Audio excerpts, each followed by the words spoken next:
ปีนี้การนำเข้าหมักไหม้ของประเทศจีนโดยผ่านเส้นทางรถไฟลาวจีนเกิน 100,000 ต้นสนับสนุนข่าวโดยน้ำดื่มหัวเสือกลุ่มบริษัทเส้นทางรถไฟแห่งชาติจีนสาขาคุนหมิงจำกัดแจ้งให้ฮู้ว่า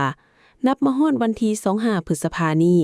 การนำเข้าหมากไหม้ของประเทศจีนโดยผ่านเส้นทางรถไฟลาวจีนในปีนี้บรรลุถึง 17,900 ต้นเพิ่มขึ้นหลายกว่า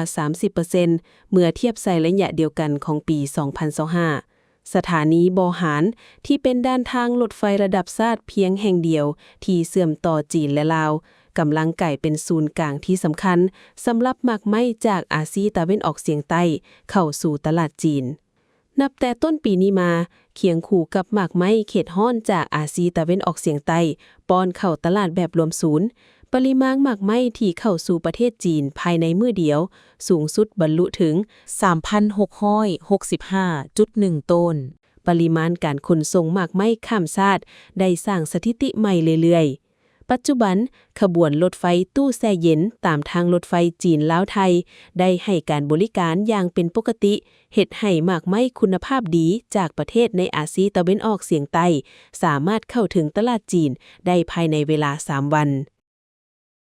ความซื่นใจมีหน้าตาเป็นแบบใดหน้าตาซื่อๆแต่เห็นแล้วซุ่มซื่นหัวใจน้ำบ่น้ำดื่มหัวเสือคุณภาพเหรียญคำระดับสากลตื่มความซื่นใจห่วงใยทุกเวลา